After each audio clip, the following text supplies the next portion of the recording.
ഇപ്പൊ നിലവിൽ സുഹൃതം ഹെർബ്സ് ആണല്ലോ നമുക്കിത് മാർക്കറ്റ് ചെയ്യുന്നത്, ഈ ഡയബറ്റോൺ എന്ന് പറയുന്നത്. ഈ ഡയബറ്റോൺ ആണെങ്കിൽ പോലും ഇപ്പൊ കഴിഞ്ഞ 30 വർഷമായിട്ട് വളരെ വിജയകരമായിട്ട് ഇപ്പോഴും പൊയ്ക്കൊണ്ടിരിക്കുന്നത്. അപ്പൊ അതും ഈ എഴുത്തോലയിൽ നിന്നുള്ള ഈ കണ്ടന്റ്സും കാര്യങ്ങളും ഒക്കെ എടുത്തിട്ടാണോ അതിന്റെ ഒരു? ഇതിനകത്തുനിന്ന് നമുക്ക് കുറെ കിട്ടിയിട്ടുണ്ട്. ഓക്കെ. ഇല്ലെന്ന് പറയാൻ പറ്റില്ല. ഓക്കെ. പിന്നെ ഡയബറ്റോണിന്റെ ഒരു ജന്മം എന്ന് പറയുന്നത് സത്യത്തിൽ എൻ്റെ അമ്മ പ്രമേഹ രോഗിയായിരുന്നു. ഓക്കെ. അലോപ്പതി മരുന്നുകൾ കഴിച്ചിട്ട് അല്ലെങ്കിൽ ഒരു രീതിയിലും പ്രമേയം കുറയാതെ വന്നപ്പോൾ ഞാനൊരു ഫോർമുല കണ്ടെത്തി, ഓക്കെ, ഒരു കൂട്ട് കണ്ടെത്തി. അത് ഞാൻ അമ്മയിൽ പരീക്ഷിച്ചപ്പോൾ എൻ്റെ അമ്മയ്ക്ക് ഷുഗർ കണ്ടമാനം കുറയുകയും ചെയ്തു. ഓക്കെ. ഓക്കെ. അതുപോലെ തന്നെ അവരുടെ മേത്തിങ്ങനെ നീരുകൾ വരുവായി. ഓക്കെ.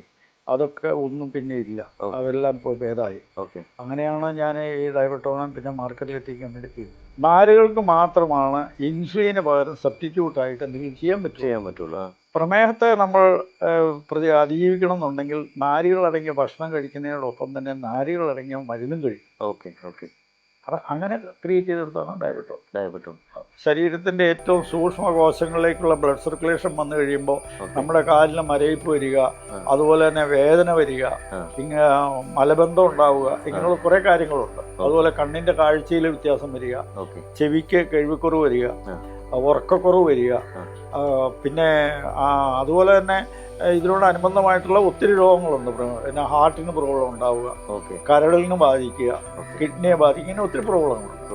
ഇതിനെല്ലാം ജീവിക്കാൻ കഴിയും ഡയബറ്റോൺ. പലർക്കും പുറത്തു പറയാൻ പറ്റാത്തൊരു സംഗതിയാണ് ഈ ലൈംഗികമായിട്ടുള്ള ഇത് കുറവ്. എപ്പോൾ പ്രമേഹം താഴെ വരുന്നോ അന്നേരം സ്വാഭാവികമായി ലൈംഗിക ശക്തി ഉണ്ടാവും.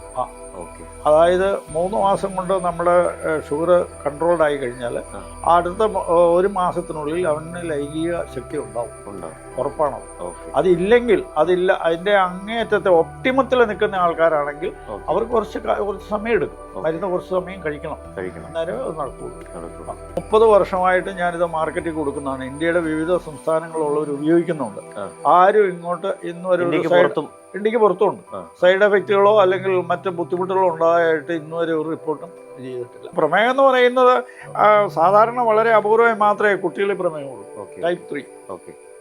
ടൈപ്പ് 2 പ്രമേഹമാണ് ഏറ്റവും അധികം ഉള്ളത്. ആ ടൈപ്പ് 2 പ്രമേഹത്തിനകത്ത് നമുക്ക് ചെക്ക് ചെയ്തിട്ട് നമുക്ക് ഷുഗർ ഉണ്ട് എന്ന്, പ്രമേഹ രോഗിയാണ് എന്ന് നമ്മൾ മനസ്സിലാക്കി കഴിഞ്ഞ് കഴിഞ്ഞാൽ നമുക്കിത് തുടങ്ങാം. ഇത്രയധികം എഴുത്തോലകൾ ആദ്യമായിട്ടാണ് കാണുന്നത്. അപ്പോൾ അത് എത്രത്തോളം അത് ഇതിനകത്ത് സ്വാധീനം വന്നിട്ടുണ്ട്? പഴയ ആചാര്യന്മാർ എഴുതി വെച്ചിട്ടുള്ള ചില കാര്യങ്ങളുണ്ട് ഇതിനകത്ത്. അവരെന്നെ നിദാന പുസ്തകത്തിലല്ലാത്തതിൽ കൂടുതൽ ചിലതിൽ എഴുതി വെച്ചിട്ടുണ്ട്. നിദാനം എന്ന് പറഞ്ഞാൽ രോഗകാരണം. അപ്പോൾ അതൊക്കെ നമുക്ക് ഒത്തിരി ഗുണം ചെയ്തിട്ടുണ്ട്.